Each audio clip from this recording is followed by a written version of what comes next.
hebat. Selamat datang di IAIN Parepare, satu-satunya kampus negeri Islam yang ada di kota Parepare. Kampus ini memiliki 4 fakultas, salah satunya Fakultas Tarbiyah. Guru adalah ujung tombak generasi tunas bangsa. Gurulah yang pertama mengukir akan dijadikan apa generasi muda ini. Di IAIN Parepare, selain tersedia sumber daya manusia yang memadai, juga telah dilengkapi fasilitas yang menunjang proses pembelajaran. Visi dan misi keilmuan Program Studi Pendidikan Agama Islam Fakultas Tarbiyah Institut Agama Islam Negeri Parepare. Visi keilmuan Program Studi Pendidikan Agama Islam yakni mengembangkan pendidikan agama Islam yang moderat dengan paradigma integrasi interkoneksi antara Islam, budaya, sains, dan teknologi untuk menghasilkan lulusan yang unggul. Tujuan keilmuan Program Studi Pendidikan Agama Islam 1. Menghasilkan pendidik praktisi pendidikan agama Islam yang unggul dengan berparadigma integrasi interkoneksi yang selaras dengan perkembangan teknologi informasi berbasis akulturasi Islam dan budaya. 2. Menghasilkan karya ilmiah dan karya inovatif dalam bidang pendidikan agama Islam yang unggul dengan berparadigma integrasi interkoneksi yang selaras dengan perkembangan teknologi informasi berbasis akulturasi Islam dan budaya. 3. Menghasilkan pengembang bahan ajar pendidikan agama Islam yang unggul dengan berparadigma integrasi interkoneksi yang selaras dengan perkembangan teknologi informasi berbasis akulturasi Islam dan budaya. Mari bergabung dengan Program Studi Pendidikan Agama Islam Fakultas Tarbiyah Institut Agama Islam Negeri Parepare. Salam. Assalamualaikum warahmatullahi wabarakatuh. Waalaikumsalam warahmatullahi wabarakatuh. Perkenalkan, saya Musdalifah Abdullah dari Program Studi Pendidikan Agama Islam Fakultas Tarbiyah. Di sini saya ingin mengajar terkait materi tafsir, takwil, dan juga tarjamah. Baik, langsung saja. Materi pertama yaitu tafsir. Adapun definisi tafsir, tafsir berasal dari kata akar, kata Arab yaitu fassara yufassiru tafsiran, yang berarti memberikan keterangan atau penjelasan. Menurut Al-Jurnani, secara bahasa, tafsir bermakna al-kashif atau menyingkap dan al-idad atau menampakkan. Adapun secara istilah dari beberapa para ulama, salah satunya yaitu menurut Al-Kulabi dalam At-Tasili, yang dimana tafsir adalah menjelaskan Al-Quran, menerangkan maknanya, serta menjelaskan maksud ayat baik secara eksplisit atau nas, isyarat maupun tujuan. Nah, jadi disinilah pentingnya tafsir, yang dimana ilmu tafsir hadir untuk menjelaskan kandungan Al-Quran agar manusia bisa memahami pesan-pesan Allah sesuai dengan konteks yang benar. Tafsir tidak hanya memaparkan makna kata-kata dalam ayat, tetapi juga menggali latar belakang sebab turunnya Al-Quran serta penjelasan dari Rasulullah SAW dan para ulama. Adapun macam-macam tafsir, yang pertama itu tafsir al-Mansur, yang dimana jenis tafsir ini berdasarkan pada riwayat sahih dari Al-Quran, hadis, pendapat sahabat, aqwal as-sahabah atau at-tabi'in. Jadi tafsir ini menafsirkan Al-Quran dengan perkataan. Yang pertama itu Al-Quran dijelaskan dengan Al-Quran lainnya. Yang kedua, penafsiran Al-Quran berdasarkan hadis Nabi Muhammad SAW. Dan yang terakhir yaitu penafsiran Al-Quran berdasarkan pendapat sahabat atau tabi'in. Adapun yang kedua yaitu tafsir al-Bi'ar-Ra'i, yang dimana tafsir ini yang menggunakan akal atau pemikiran dalam menafsirkan Al-Quran. Namun tafsir ini memiliki dua pandangan utama, yaitu tafsir Bi'ar-Ra'i negatif, yang dimana tafsir Bi'ar-Ra'i negatif ini menafsirkan Al-Quran dengan akal semata tanpa merujuk kepada ruh syariat atau dari nas. Dan yang kedua yaitu tafsir Bi'ar-Ra'i positif, yang dimana tafsir Bi'ar-Ra'i positif ini menafsirkan Al-Quran berdasarkan pemahaman mendalam.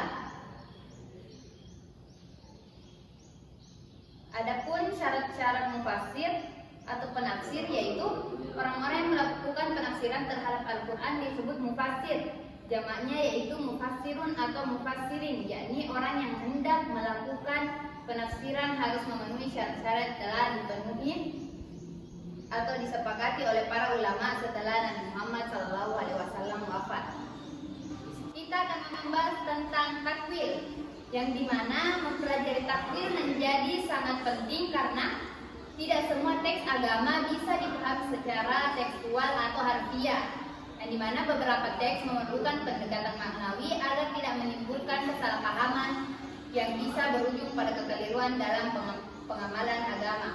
Jadi takwil di sini hadir sebagai alat bantu agar umat Islam mampu menggali makna yang lebih dalam dan sesuai dengan maqasid atau tujuan syariat. Adapun definisi takwil yaitu kata takwil berasal dari kata al-awwalu yaitu kembali, yang dimana seolah-olah maknanya adalah mengembalikan sebuah ayat kepada makna-makna yang mungkin untuknya. Jadi takwil adalah mentarji di antara makna-makna yang mungkin tanpa menegaskan dan tanpa mempersaksikan kepada Allah. Adapun yang kedua yaitu macam-macam takwil. Takwil yang pertama yaitu takwil terhadap ayat-ayat yang mengandung sifat-sifat Allah, yang dimana jenis takwil ini diterapkan pada ayat-ayat Al-Quran atau hadis Nabi SAW yang secara lahiriah tampak mengandung penyamaan sifat Allah dengan sifat manusia. Adapun macam-macam takwil yang kedua yaitu takwil terhadap nas yang tampak bertentangan, yang dimana jenis takwil ini diterapkan pada ayat Al-Quran atau hadis secara lahiriah, yaitu tampak bertentangan satu sama lain, khususnya dalam hukum-hukum taklif. Dalam kasus ini, takwil bertujuan untuk mencari kompromi atau harmonisasi antara dua dalil yang tampak berbeda sehingga keduanya dapat diamalkan secara bersamaan. Adapun syarat-syarat dalam melakukan takwil yaitu lafaz tersebut dapat diterima takwil baik takwil zahir maupun takwil khas, namun tidak berlaku untuk ayat-ayat yang tegas dan jelas maupun yang memerlukan penjelasan tambahan. Adapun yang kedua yaitu lafaz tersebut memiliki potensi untuk ditakwilkan karena cakupnya yang luas dan dapat dipahami dengan berbagai cara serta tidak asing dengan kemungkinan pengalihan makna lain. Dan yang terakhir ada faktor-faktor yang mendorong perlunya takwil seperti bentuk asli dari lafaz, nas yang bertentangan dengan dalil yang lain, lafaz yang merupakan suatu nas, dan yang terakhir yaitu takwil harus didukung oleh sebuah dalil dan tidak boleh bertentangan dengan dalil yang lainnya.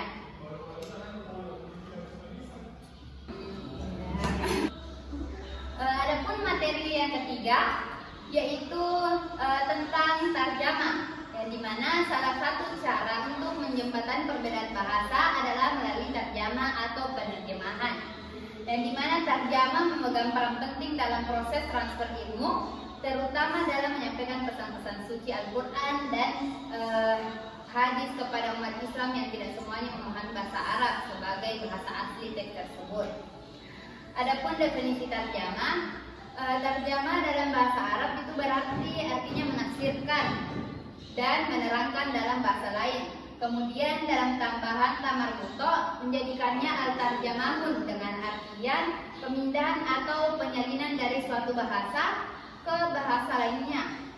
Jadi tarjamah adalah nahwu al-kalam min lugatin ila ukhra atau pengalihan bahasa, dan juga bermakna penafsiran, menjelaskan, menginterpretasikan, memandu dan juru bicara.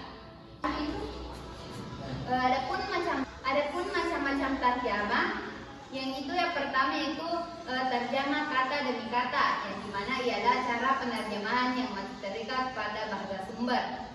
Yang kedua ada tarjamah harfiah, yang dimana tarjamah harfiah ini sering disebut dengan tarjamah lafziyah, yang dimana tarjamah harfiah ini bisa dilakukan dengan cara memahami terlebih dahulu apa arti kata demi kata yang ada pada teks atau kalimat tersebut. Dan yang terakhir yaitu tarjamah ma'nawiyah, yang dimana tarjamah ma'nawiyah ini sering disebut dengan tarjamah tafsiriyah, dan dimana tarjamah ma'nawiyah ini lebih mengedepankan isi atau makna dari kandungan bahasa yang akan diterjemah nantinya. Adapun syarat-syarat dalam melakukan tarjamah yaitu yang pertama, penerjemah memahami tema yang terdapat dalam sebuah bahasa, baik bahasa pertama maupun bahasa terjemahannya. Yang kedua, penerjemah memahami gaya bahasa atau uslub dan ciri-ciri khusus atau karakteristik dari kedua bahasa tersebut. Yang ketiga yaitu hendaknya dalam terjemahan terpenuhi semua makna dan maksud yang dikehendaki oleh bahasa pertama.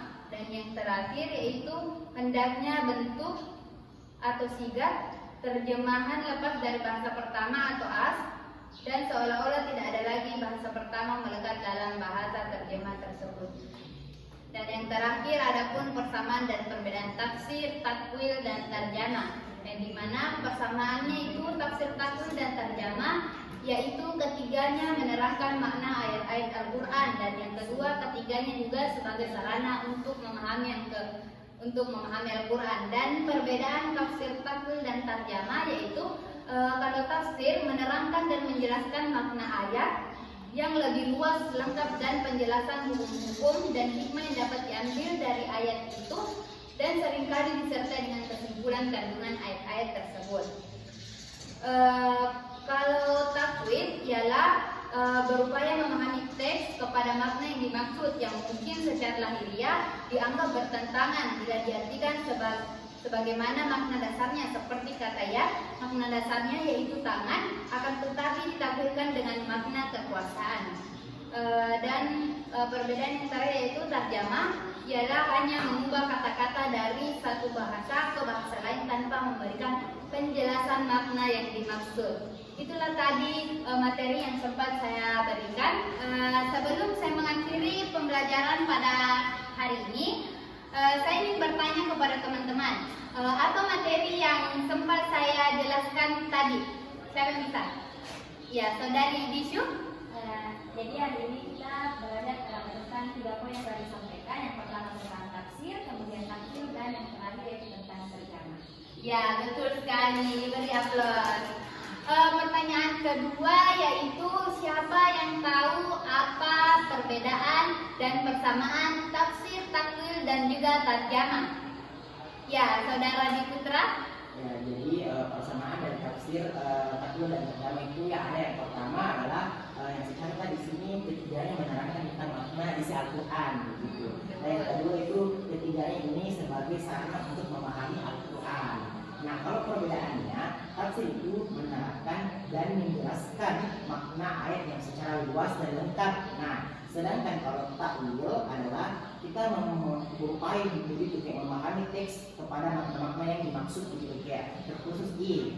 Nah, sedangkan yang terakhir adalah tarjamah, yaitu hanya mengubah kata-kata dari bahasa ke bahasa yang lain. Ya, oke. Terima kasih Saudara Bahim. Ya, jadi itulah tadi materi yang sempat saya berikan pada hari ini. Kurang dan lebihnya mohon dimaafkan. Wassalamualaikum warahmatullahi wabarakatuh.